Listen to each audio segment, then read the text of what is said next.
I suppose it's sunk in a little later reflection on the performance against the Belgians. Very overall happy? Yeah, exactly.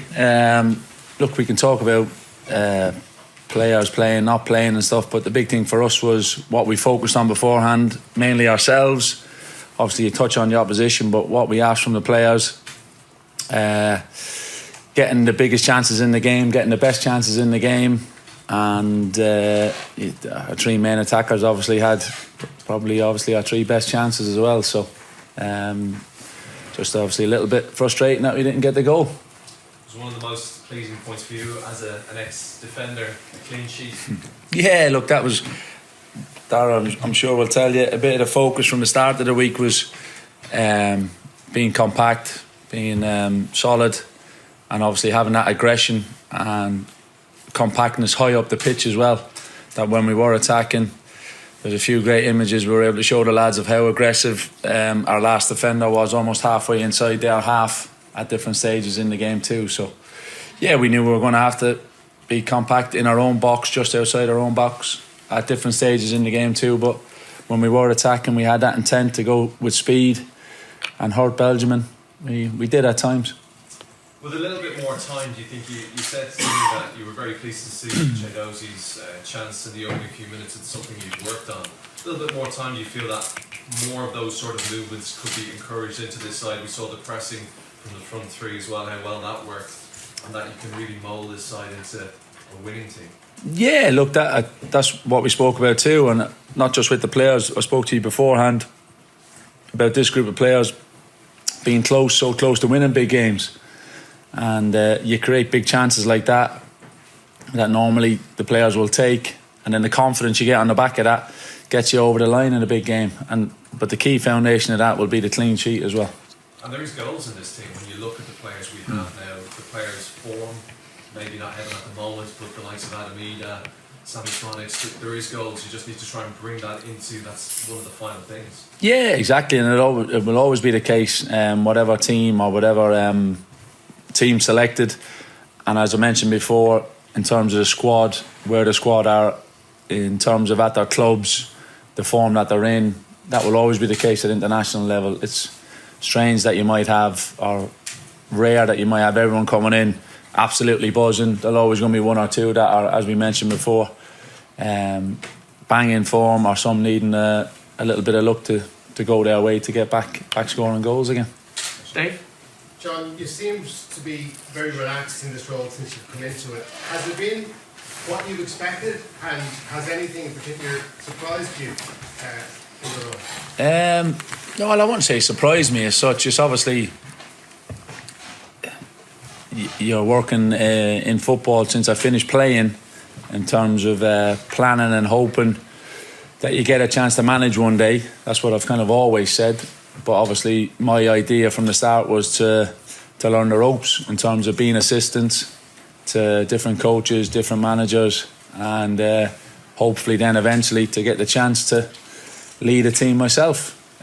So I wouldn't say there's surprises as such, but it's just a different challenge, and obviously you're the one to have to make that decision on the 11, on the squad to pick and what way we're going to go about it, with the advice of a very good support network around you. And just on that, the importance of your team, your management team, has obviously come to the fore as well.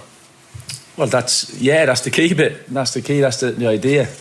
You have a team around you, and that's what we stressed in terms of the team itself that's picked, the players supporting them, the backup that they gave their teammates the other night was amazing too. So you put that combination together and you hope you have enough to get over the line in games. And if you are to, pass the baton and hand over the role to the whoever is coming in, what would you say to them in terms of the squad that they are inheriting?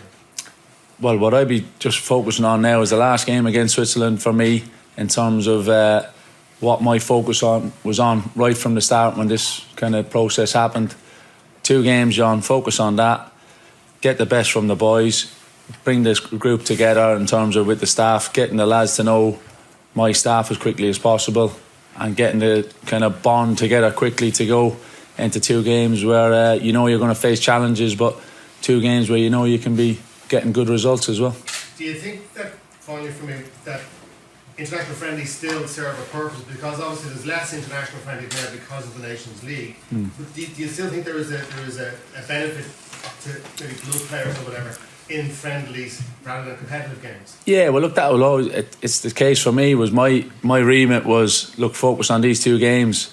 If my remit beforehand was, John, you're the full-time new manager, it might be a different situation. But the kind of focus for me was these two games, John. Look after those two games and see what happens then. Nathan. Hi John, could you just update us on the squad for tomorrow, injuries, the players who've come in and your sort of approach in terms of, I guess, a lot of the lads' important games for the clubs coming up at the weekend as well? Yeah, look, it's thankfully pretty much a clean bill of health for everyone. Obviously a few lads a little bit leggy, a few little bumps, tight muscle areas, and we'll need a bit of extra attention in, say, training today. And but I think that's, as I mentioned, pretty much Andy Moran and obviously Joe Hodge joined in a little bit of training yesterday, and we're very good. So look, all in a good spot really, Nathan. Dara, when you look back to the last management team, you obviously played three at the back quite a bit there as well. What were the differences though between say a John O'Shea team and a Stephen Kenny team in terms of how you were expected to play as defenders? I think this week's been very clear since we come in how we wanted to play, and like the manager said, how we wanted to be compact and not let them play through us, and also have that aggressive side to us. You know, want to go and press up higher in the pitch and be comfortable in them higher positions. And you know, it's worked well really all week in training. I think we saw that again in the game on Saturday against Belgium. You know, there was some good moments and key moments where we pressed them up high and saw things that we wanted to do and keep on doing. But again, like I said, it was quite easy for us at the back. You know, with the suppose the responsibility we were given to step in and, you know, to always be comfortable at the back there, having an extra body, but also going in up high and winning the ball. John, what's next for you after this? What are you going to do? I'd rather see my family and kids, see my wife and kids, first and foremost. But football, look, let's wait and see, Nathan. Hopefully there'll be a few things happening, but ultimately I'll be going back. It's Easter holidays for my kids, so we'll wait and see. We'll do something with them and then get back into the swing of things in terms of going to football games and watching games and a few conversations here and there, I'm sure. John Keane. Hi John. Mark Hannon was fairly clear with us a few weeks ago that, you know, you're the interim boss and there's someone coming in April. Has anything changed in the last couple of weeks from your point of view? Not from my point of view, no, Gavin. As I said, the main focus has been on these two games to really get that experience in terms of leading a team, organising staff, organising training players, the whole surroundings about it, getting that experience under my belt, and I've really enjoyed it.